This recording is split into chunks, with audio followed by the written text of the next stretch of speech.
Hola, nuevo encuentro en esta bibliografía oral del núcleo 2.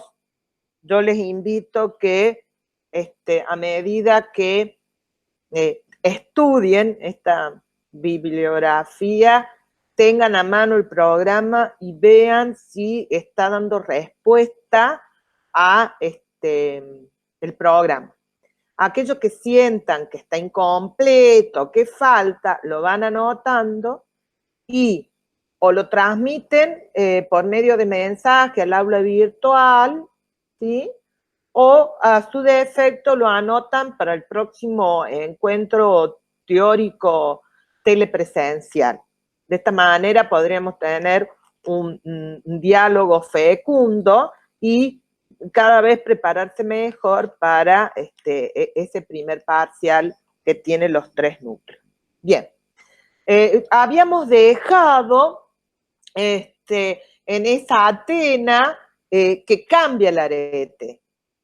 Esa Atena que crece demográficamente, que crece el negocio, que te destruye el modelo tribal antiguo y va a establecer un modelo de gobierno de la población, dividida la población según un censo de renta, lo cual hace de alguna manera dentro de esos hombres libres, puros, étnicos, una cierta movilidad según la posibilidad de riqueza o no. Pero habíamos dicho que la vieja aristocracia, que había perdido sus fueros políticos, jurídicos, no quería decir que hubiera perdido su prestigio social. Y figuras señeras de eso van a ser 3 figuras que el mundo cristiano nos trae como representantes fundamentales, que son Sócrates y sus discípulos Platón y Aristóteles. ¿Por qué son tan importantes estas figuras? Bueno, yo voy a volver a recurrir a la lectura de Jagger y su paideia. Dice, en el capítulo 2, La herencia de Sócrates, página 389. Sócrates es una de esas figuras imperecederas de la historia que se han convertido en símbolo del hombre de carne y hueso y del ciudadano ateniense nacido en el año 469 a.C., condenado a muerte y ejecutado en el año 399, han quedado grabados pocos rasgos de la historia de la humanidad, al ser elevado por esta al rango de uno de los pocos representantes.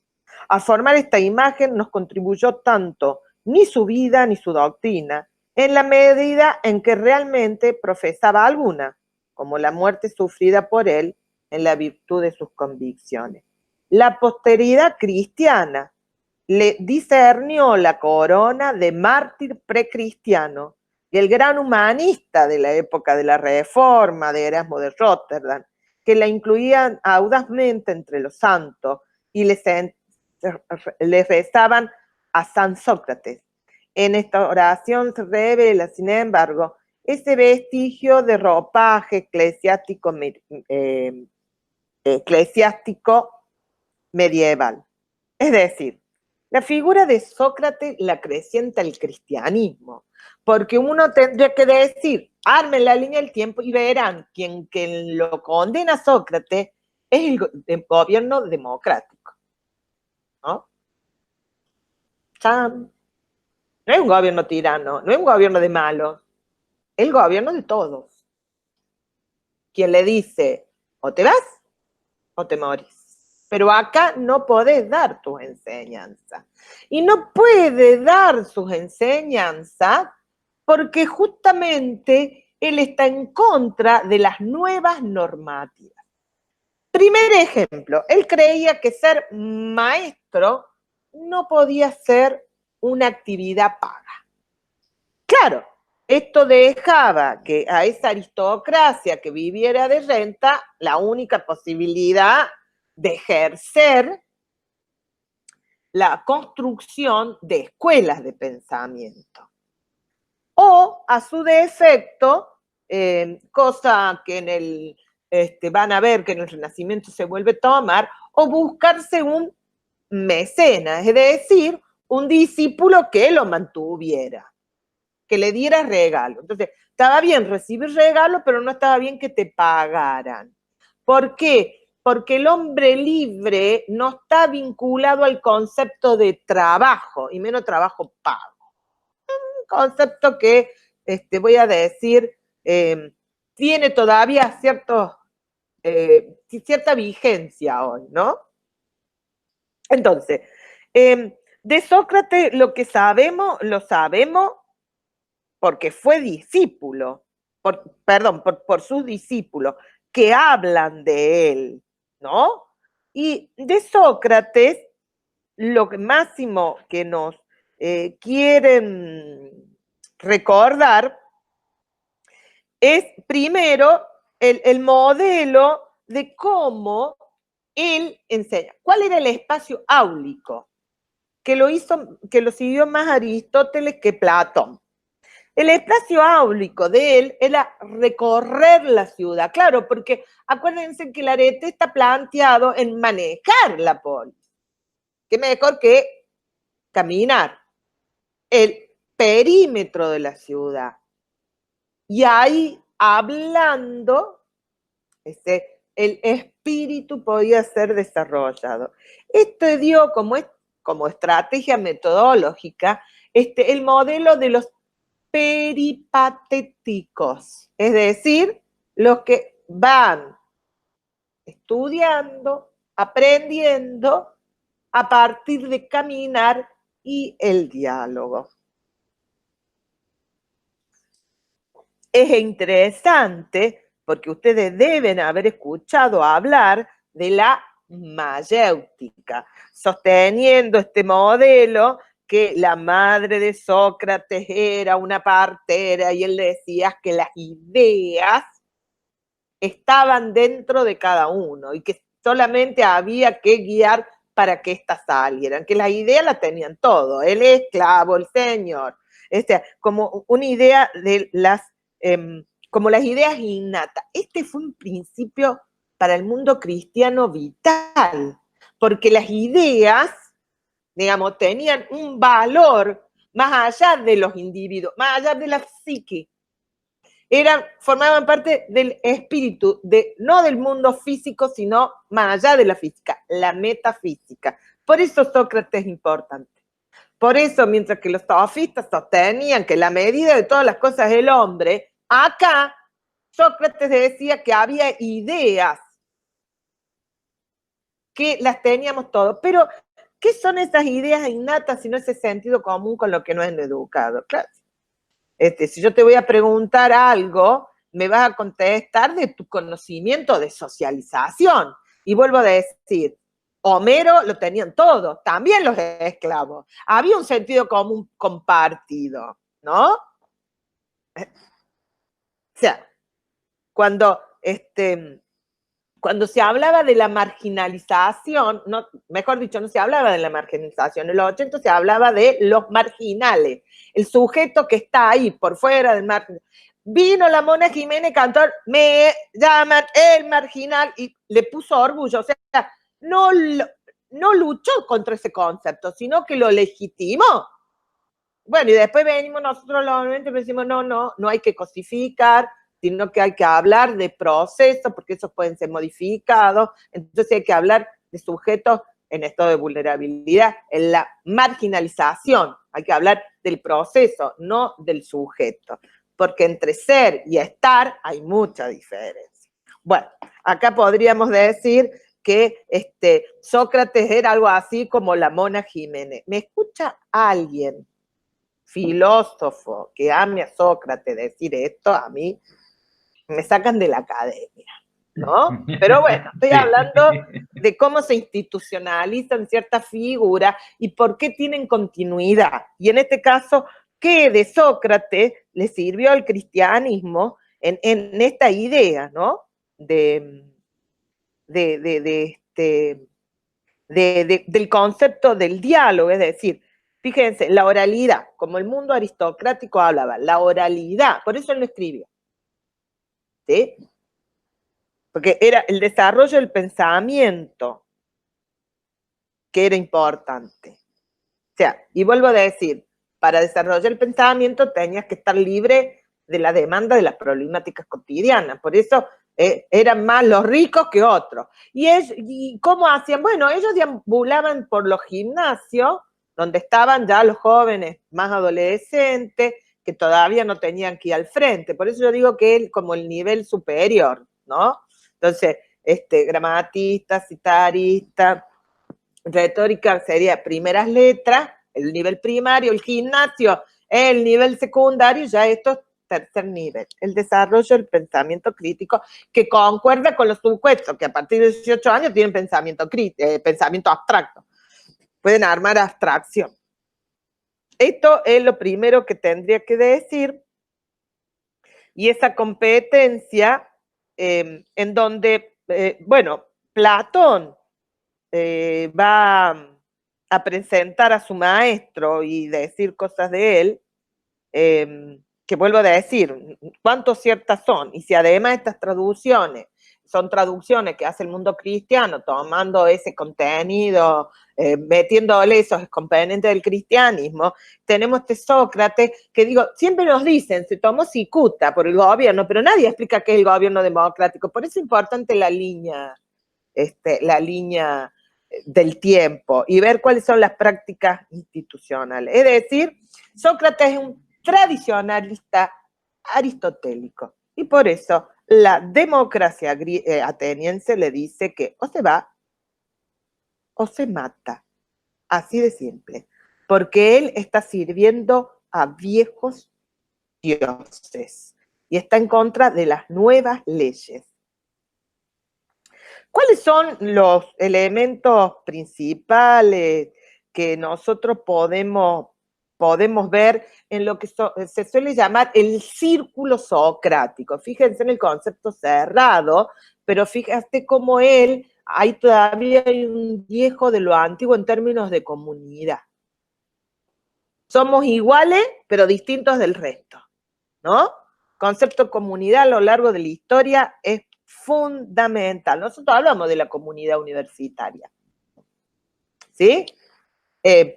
Grupos religiosos hablan de su comunidad, o sea, el sentido identitario, el sentido de socialización, de aprender justamente la moral, los principios de estar en ese grupo. Es decir, la regla de ser uno que está adentro, no uno que está afuera. Y básicamente lo que Platón lo dice, que esta estrategia, digamos, el principio mayéutico en realidad es un diálogo. Es decir, en el trivium lo que desarrolla Sócrates es la retórica. ¿Sí? O sea que de alguna manera esa oralidad, el mundo cristiano del modo de producción feudal, esa oralidad va a ser vital cuando en el mundo feudal las invasiones bárbaras con distintas lenguas no hay tecnología de escritura, ¿no? O sea, el rito de las misas son rituales de lectura de uno, pero de habla de los sacerdotes. Esos son los ritos religiosos de todas las religiones monoteístas. Entonces, la oralidad, y en este caso el diálogo, como un eje central a la hora de pensar en que están desarrollando el pensamiento. ¿Se entendió este concepto de qué me interesa de Sócrates y este modelo pegado a la aristocracia, pero el reconocimiento de cuáles son las semillas que el cristianismo recupera de una imagen de un sujeto que, sí, yo no discuto que existió, pero tenemos más mirada romántica de otro que escritos reales de él. Podría decirse entonces que esta oralidad es tanto contenido como método educativo. Sí, muy bien. Es metodología y es contenido. Las dos cosas. Y dice, y tiene que ver con el desarrollo del pensamiento abstracto. Abstracto. Por eso le decimos educación superior, ¿no? Toma jóvenes, no a niños. Y esto Es diferente a los sofistas que no tienen problema de trabajar con niños. ¿Sí? Bien. Bueno, ¿qué es lo que decíamos? Y esta figura de occidental, pedagógica, si se quiere, de este Sócrates que el mundo cristiano nos trajo en función de pensarlo como un tipo contemplativo de una verdad que está por fuera de la psiqui, que está por fuera de lo individual. Que la traducción del mundo cristiano es el conocimiento verdadero está en Dios.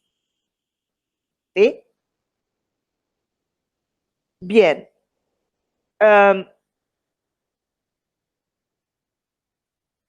Hay algunos escritos que podrían decirnos algunas cosas también de Sócrates, algunos pensadores de época, no necesariamente que lo conocieron directamente, pero por ejemplo, Jagger trae palabras de Genofonte, un pensador griego, y dice que en este sentido, Sócrates luchó repetidas veces y se distinguió en el campo de batalla. El proceso que se formó se destacó en primer plano su ejemplar conducta militar para compensar los defectos de su carrera política. O sea, modelo heroico. Él está formada en las viejas formas del modelo heroico, homérico. Sócrates era un gran amigo del pueblo, pero no le tenía por un mal democrático. Acuérdense que acá pueblo, ojo con la traducción, está hablando del modelo tribal aristocrático, ¿sí? No le agradaba la intervención política activa de los atenienses en las asambleas populares o como jurado en los tribunales de justicia. ¿Se acuerdan que yo le dije que ahí donde te sorteaban y podías estar? Solo una vez actuó en público como miembro del Senado y presidente de la Asamblea Propuran que la multitud condenó a muerte en bloque, sin fallo previo, a los jefes de la batalla victoriosa de las Arginusas por no haber salvado a causa de la tempestad a los náufragos que lucharon contra las olas. Sócrates fue el único de los britanos que se negó a autorizar la votación, puesto que para él era ilegal. O sea, estaba en contra de este modelo de gobierno. Sentía que no eran sabias porque no tenían suficiente desarrollo del pensamiento. Bueno, entonces, para muchos, por eso, antes de Sócrates, los pensadores como Pitágoras y todos los atomistas los presocráticos son prefilosóficos. Y la filosofía, el amor a la sabiduría empezaría con Sócrates, como desarrollo del pensamiento. Fíjense qué interesante en términos de institucionalización política, cómo se arroga el derecho, esta filosofía de creer que está más allá, ¿no? Del bien y del mal, que está más allá de la institucionalización política. Yo no estaría tan de acuerdo, pero digo, un filósofo podría discutirme tranquilamente. Yo también le podría discutir tranquilamente.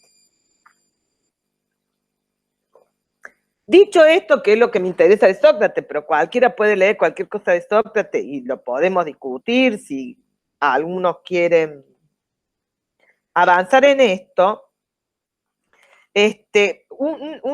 Una frase que Platón dice que es de Sócrates.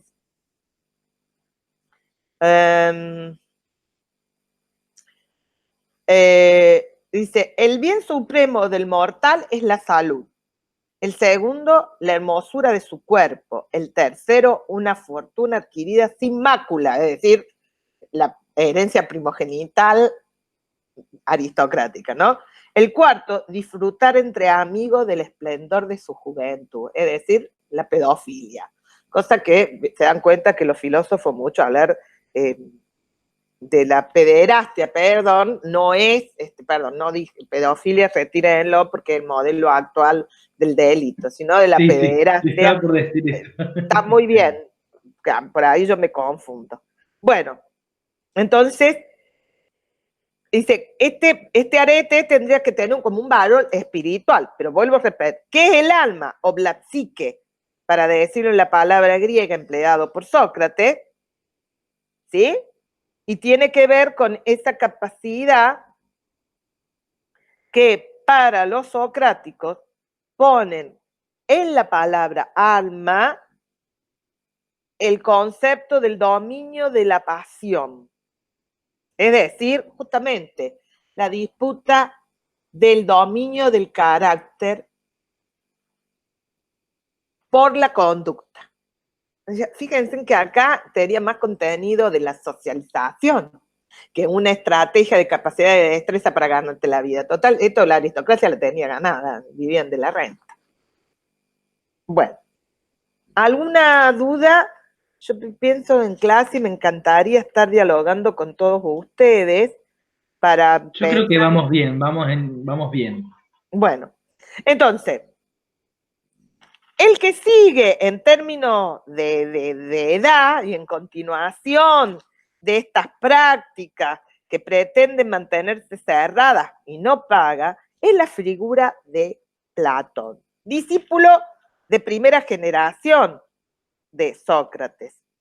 Platón evitó dar vueltas, evitó ser patético, pero solía ir siempre a un gimnasio cercano a un templo dedicado a Cadén, un héroe mítico ateniense. Y esto me parece fantástico, es decir, la palabra que ustedes conocen, academia, era en realidad el sitio donde se encontraban, donde sabían los discípulos que le podían encontrar Platón. ¿Sí?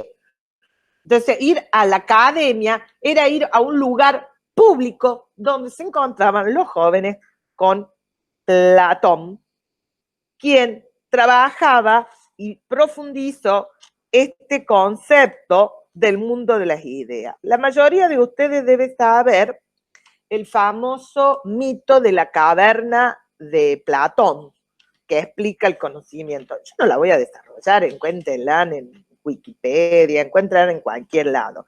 Lo cierto es que la pregunta de él es, ¿por qué los hombres que somos finitos, es decir, los seres humanos, las personas que somos finitas y limitadas, pueden tener concepto de la perfección?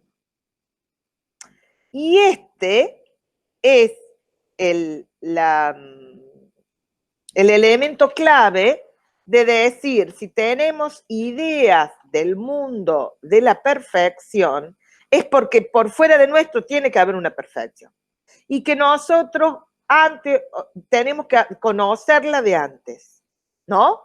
Esta idea fue para los cristianos impresionante, y esto es lo que le llamaban dialéctica, es decir, no dialéctica del concepto materialista dialéctico, sino pensar que las ideas se conectan desde la idea y tienen una lógica intrínseca entre ellas, ¿no?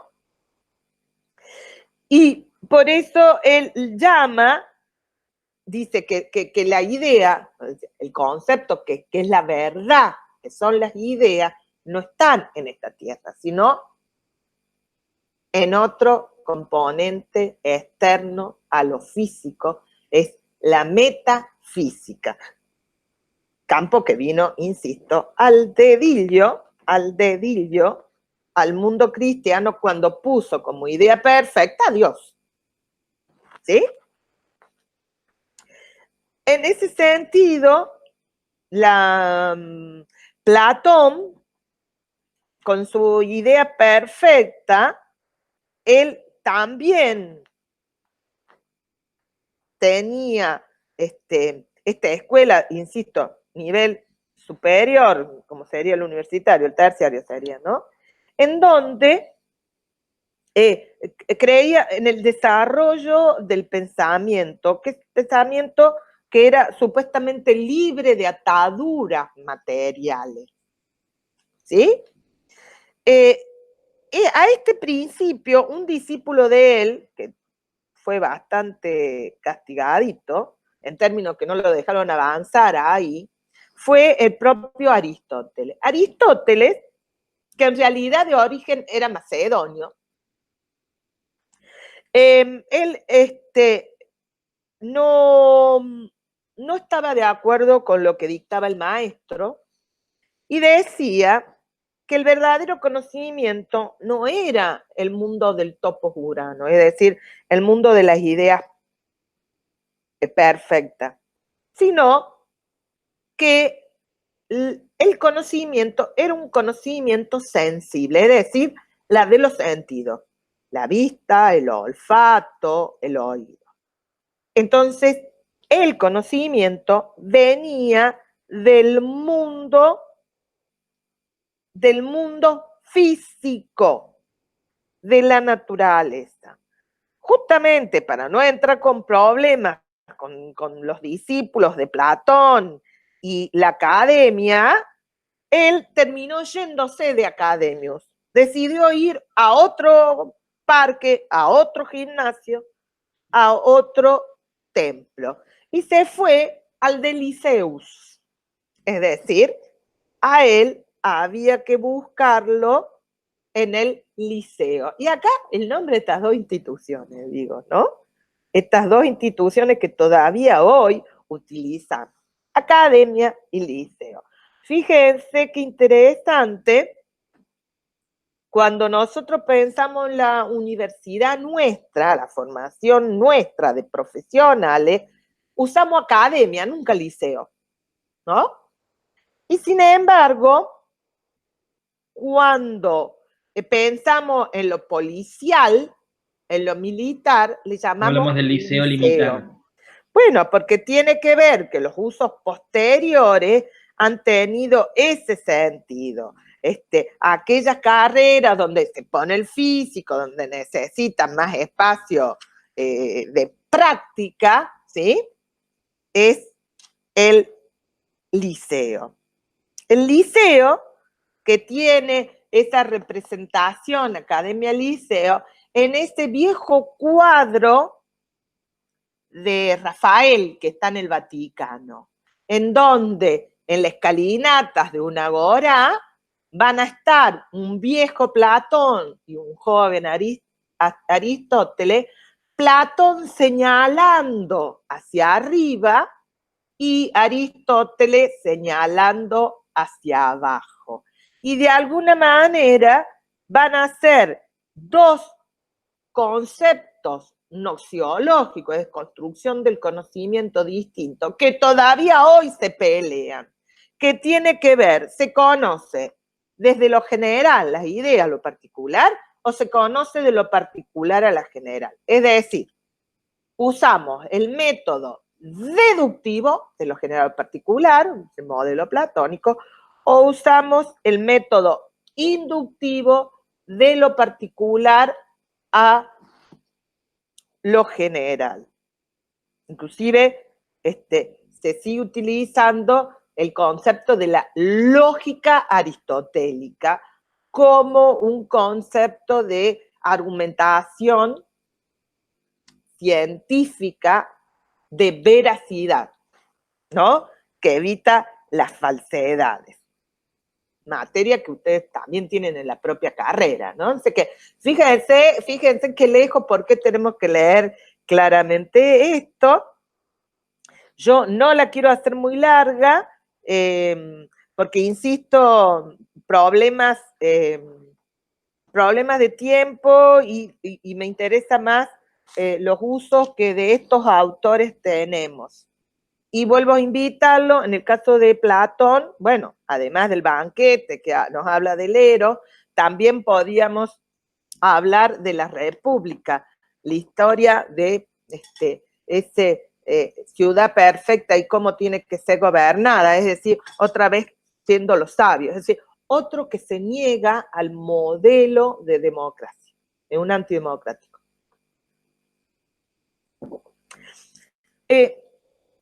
En su libro La Política, es decir, la vida de la polis, y las traducciones que tenemos nosotros de Aristóteles, él siempre dice, bueno, respetando el modelo heroico de la calocagotía, que hay que dedicarse al cuerpo antes del alma, ¿sí? Entonces, y el pensamiento es el control de los instintos. Por eso él es el que inventa la famosa frase que el hombre es el zoopoliticón, es un animal político, ¿sí? Y la inteligencia tendría que estar al servicio justamente de esa alma que lleva adelante el cuidado del cuerpo. ¿Cuáles son las cosas que él sostiene en la política que son preocupaciones? Él tiene como 3 ítems sobre educación. Y esto es interesante, porque yo le diría a ustedes, bueno, a ver, díganme ustedes si esto es socialización, educación. Dice que la primera, el matrimonio de los padres. El matrimonio entendido que hay son los ciudadanos legítimos, ¿sí? Entonces, fíjate vos que Aristóteles hace una serie de consignas, de alguna manera como preceptos, de lo que son los buenos matrimonios, que tiene que ver de disputar desde la relación conveniente de las edades, las líneas después de 1 o 2 años de menarca, 14, 15 años, y los varones después de cumplimentar sus deberes militares, después de los 30. Dice, la mujer fecunda entre esa edad, entre los 15 y los 20 y tantos, y el hombre entre los 30, dice, no tengan hijos después de los 50, porque no sirven, porque no van a poder controlar a los hijos. Es muy interesante, ¿no? Entonces, estas relaciones que dice que más de 20 años que no se lleven entre el hombre y la mujer, siempre el hombre mayor que el hombre, ¿no? Pero tiene que ver con el vigor de la reproducción. Fíjense en cómo el elemento atávico antiguo, ¿no? Todavía de esas primeras comunidades, el control de la reproducción. Bueno, después también tiene un capítulo sobre la necesidad del régimen, la alimentación y la actividad. Recuerden que en el mundo griego se van a poner en disputa 2 modelos de salud. Uno, el hipocrático, y el otro de Galeno. Que le interesa el tema, me pide, bueno, ya hablamos, pero no voy a hablar de eso, pero son 2 modelos distintos, el hipocrático y el galeno, y no es casual que en el mundo occidental ganó el hipocrático.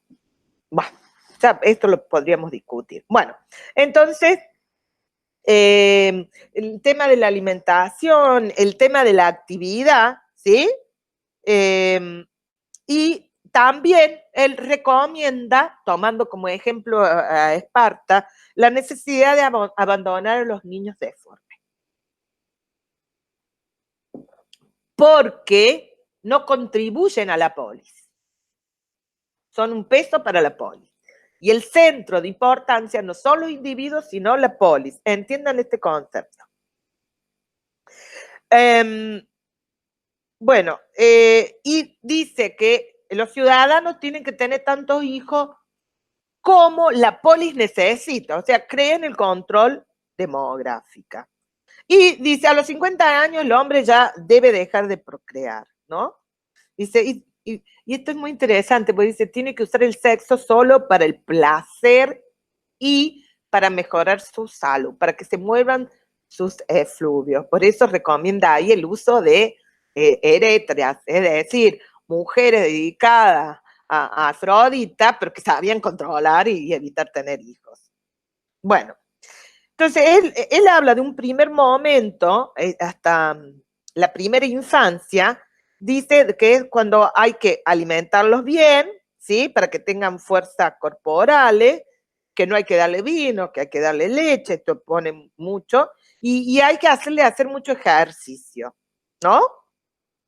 Y una cosa muy interesante, que estaríamos en contra nosotros, dice, y hay que habituarlo al frío, que tiene que tener resistencia al frío, porque no te olvides que Europa tiene periodos de mucho frío y las guerras son largas, y el trabajo es afuera. Entonces, nada de cobijo, nada de mucha calefacción, nada de eso, sino que tiene que crear resistencia. Yo diría anticuerpos y sobrevivir porque sos fuerte.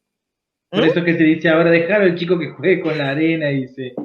Claro. Y adquiere anticuerpos, Chancho dice. limpio nunca engorda. Bueno, y esto es un problema epidemiológico hoy, ¿viste? Bueno, claro, la única manera de soportar el coronavirus es crear una resistencia en manada, así que algunos sostienen que todos nos tendríamos que contagiar. Esto es un problema, digo, insisto, mitad biblioteca dice una cosa, mitad, ¿y quién tiene razón? Bueno, no es un problema de verdad, es justamente de la totalidad social que conviene. Por el otro lado, él dice que, bueno, que tiene que haber magistrados encargados de lo que llamaría la pedonomos, es decir, la educación de los niños. Controlar que las familias estén cuidando a esos chicos como corresponde. La responsabilidad administrativa del Estado, es decir, de la poli, cómo se controla. Entre ellos, los problemas fundamentales es cuidar las palabras. Vamos de nuevo a la retórica, ¿sí? Dice, cuidar los cuentos. Ahí la época de, bueno, los famosos cuentos y las moralejas de Sofo y otros escritos, ¿no? La historia de la liebre y el tortuga, que son todas griegas. Bueno, después dice prepararlos para el trabajo, inclusive más, dice que a los chicos hay que hacerlos llorar, porque le abre la capacidad pulmonar. Déjalo que llore un poco, que le hace bien. Miren, todavía hay esa, déjalo que llore un poco, que hace bien. Después, dice que los niños ciudadanos, y en esta primera etapa, no pueden jugar con esclavos, porque no se pueden hacer amigos de los esclavos. Hay que mantenerlo alejado del esclavo. ¿Sí? Pero no te olvides que están llamados a dominar al esclavo, a castigar al esclavo, si es necesario matarlo. Vos eso un amigo no se lo hace. Vos no podés tener amigos. La división social. Los circuitos diferenciados tienen que perdurar. Y, bueno, dice que hay que cuidar las palabras y las obscenidades porque de las palabras se van a las acciones, ¿no? Cosa que hoy se dice, no hablemos con malas palabras porque el chico aprende y después claro, hace. Y dice que los mejores castigos para los jóvenes ciudadanos es, por ejemplo, no dejarlos participar de los banquetes, de estos espacios donde son los encuentros sociales, pero son los encuentros también de aprendizaje, ¿no? Creen el castigo físico, ¿no? Inclusive dice hacerle pasar vergüenza, hacerle hacer actividades de esclavo. Es decir, o te portás bien o sos eso, ¿no? Bueno, después dice que desde los 7 años hasta la pubertad, hasta los más o menos 18, tienen que aprender las costumbres de la participación del Estado, es decir, ir a la agora, ver esto, y que tienen que introducirse en el mundo de las musas, en lo que sería la episteme, la ciencia, ¿no? Y esta vigilancia tiene que estar en el concepto de la adquisición de la virtud, ¿sí? Esta virtud para él está justamente en los poemas homéricos. Esperen un segundito, pues tengo a mi gata llorando. Tengo que hacerla entrar, lo siento.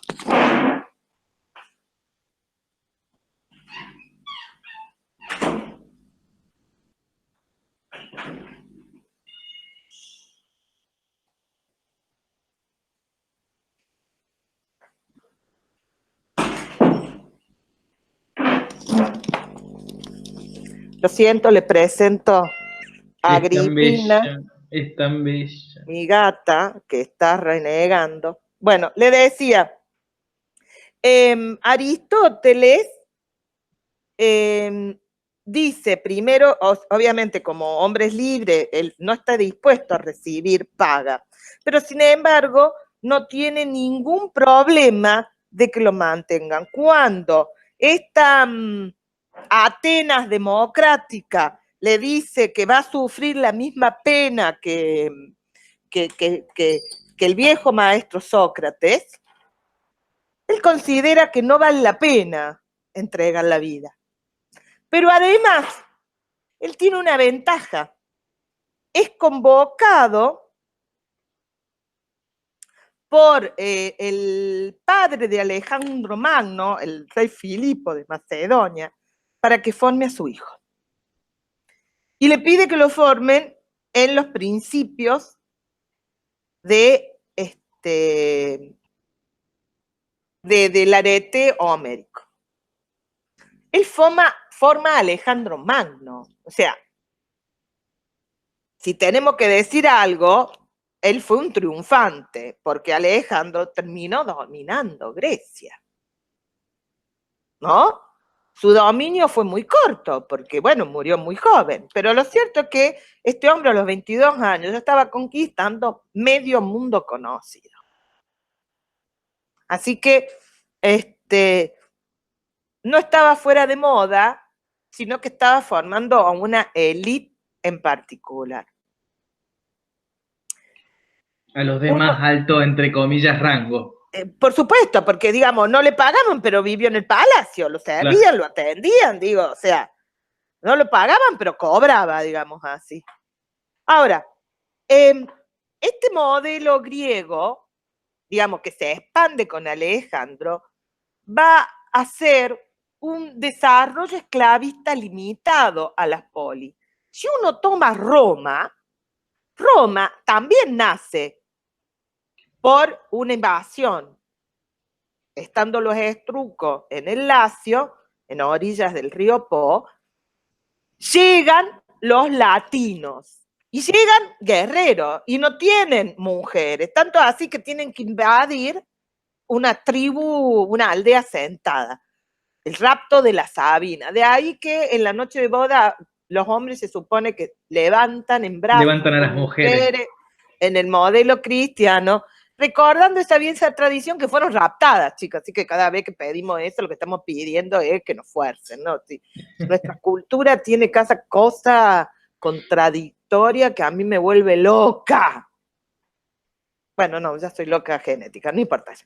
Pero decía, el mundo latino, Roma también surge como una polis, chiquita, cerrado, el modelo de la monarquía, luego ese negocio que realizan con el modelo senatorial y arman la república que dura desde el siglo VII al siglo I antes de Cristo. Entonces, lo que hace Roma, y esto sí que a diferencia del mundo griego, es que va expandiendo el mundo esclavista. Digo, cuando necesita más producción, porque por su crecimiento demográfico, lo que hace es hacer la guerra, tomar más tierra y tomar más esclavos. Tomar más tierras, más esclavos. Hasta que en el siglo I llegan a tomar el famoso delta del Nilo. ¿Qué es la disputa de Julio César, Marco Antonio y Augusto con Cleopatra? Cleopatra, que será una faraón egipcio, pero recuérdense que desde tiempo de Alejandro Magno, el faraón egipcio era ptolomeico, es decir, era griego. Era un general griego. Y no es casual que si había una ciudad de desarrollo científico, es Alejandría, ciudad del delta del Nilo, que tiene el nombre de Alejandro. Alejandría, creada por Alejandro Magno, que era uno de los centros culturales, científicos más importantes entre el siglo I antes de Cristo al siglo V después de Cristo.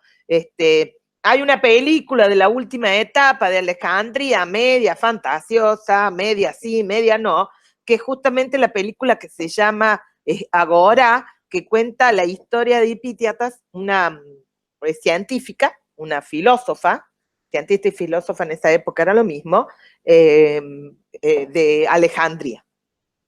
En el momento en que la fuerza instituyente que se trata de imponer es el cristianismo, que se termina de imponer. Bueno, pero volviendo a este tema... Y si me deja meter un pequeño bocadillo, va a estar la película en el aula virtual y la guía de lectura de la película. Este aporte que hacen los compañeros, créanme, que además de vital, es porque los ayuda a construir, más en estos tiempos que menos lectura del libresca, pero sí tiene que haber otras lecturas. Yo les decía, entonces, en este desarrollo, cuando se llega al delta, que tiene la producción de todo, lo que va a pasar es que en la península itálica, el origen de Roma, los romanos ahí ya no les interesa tener esclavos, porque ya no son redituables. Si a ellos, como ciudadanos romanos, les vienen los tributos que vienen de todo el imperio romano, le viene todo de África, le viene de Asia, entonces ellos, ¿para qué van a mantener esclavos si les viene todo? La redistribución entre ellos es vital y tienen todo, pero al mismo tiempo tienen que poner los brazos para controlar el limes, es decir, para controlar la frontera del imperio, donde se le van tantos jóvenes que llega un momento que los romanos empiezan a aceptar como legionarios, es decir, como soldados, a otros grupos étnicos. Inclusive en algún momento se le da la ciudadanía a los guerreros que se sobresalen. Esto es lo que hace Estados Unidos hoy. Ustedes agarran el ejército norteamericano hoy y van a ver que los nombres son Rodríguez, López, Pérez. ¿Por qué hay tantos latinos? Y porque después de X cantidad de tiempo y servir a la patria norteamericana, se convierten en ciudadanos ellos y le pueden dar la ciudadanía a su familia, y si mueren, toda su familia directa tiene la ciudadanía. O sea que práctica, miren, de allá. Estoy hablando de 2000 años atrás y se siguen haciendo estas prácticas en términos de institucionalizaciones políticas. Es decir, en el siglo I, antes de Cristo y después de Cristo, el modo de producción esclavista como centro de acumulación de riqueza no tiene sentido para los romanos. En algunos casos, el señor romano libera a esos esclavos, que problema de ellos, ¿dónde van? Y en algunos casos lo pone como arrendatario de la tierra. Entonces, si tienen deuda, o lo meten preso, entonces ya no lo tiene que mantener, no hay problema de él, o lo puede matar por deuda, ¿no? Ahora, ¿qué pasa cuando un grupo de población que ha nacido ahí, que históricamente ha estado ahí, que su familia ha estado ahí, qué pasa que queda libre y no saben hacer otra cosa? Bueno, van a ir a vivir justamente ahí, a las alcantarillas. Van a vivir en la desembocadura del río. Van a vivir lo que en el mundo romano se llaman las catacumbas. Es decir, van a vivir donde pueden. Estas masas de pobres, descontento, pero que además en las luchas civiles de Julio César, Marco Antonio y Augusto, van a ser los clientes que van a cambiar la balanza del peso político, y a esto hay que redistribuirle riqueza, ya sea la ciudadanía o ya sea reconocimiento. En estas masas de desesperados es que el mundo cristiano va a hacer pie, porque el mundo cristiano les viene a decir que ellos tienen un Dios que, como ellos, nació pobre, pero es rey. ¿Y por qué nosotros no podemos ser reyes? Entonces, yo no doy el mundo de la educación romana, porque básicamente cuando Roma toma Grecia como provincia imperial, toma las instituciones educativas griegas, las mismas instituciones, el gimnasio, la academia, el liceo, desarrollan un poco más el derecho con Cicerón, ¿sí? Pero en realidad el modelo de los templos con sus gimnasios, sus prácticas, las escuelas de pensamiento en Roma son todas iguales al modelo que de alguna manera generaliza Alejandro Magno y que de alguna manera Roma va tomando a partir que cada región que Alejandro Magno tomó, ellos también toman. Por eso no desarrollo el modelo romano, salvo para algunas referencias que vamos a ver cuando veamos el núcleo 3, es decir, el modo de producción federal. Terminando este ciclo de bibliografía oral del núcleo 2, quiero recordarles a todos ustedes que lean el programa, que me digan si se sienten seguros que esta bibliografía oral les sirve para explicar todo, y si falta algo, el próximo viernes, cuando nos encontremos y desarrolle el inicio del modo de producción feudal, ustedes puedan, digamos, demandarme que yo dé especificidades. Así que, por ahora, acabamos estos encuentros no presenciales. Espero que les sea útil a entender los núcleos temáticos y mirar por qué nosotros no hablamos de educación y contexto, sino que hablamos de textualidad de la educación. Nos vemos la próxima.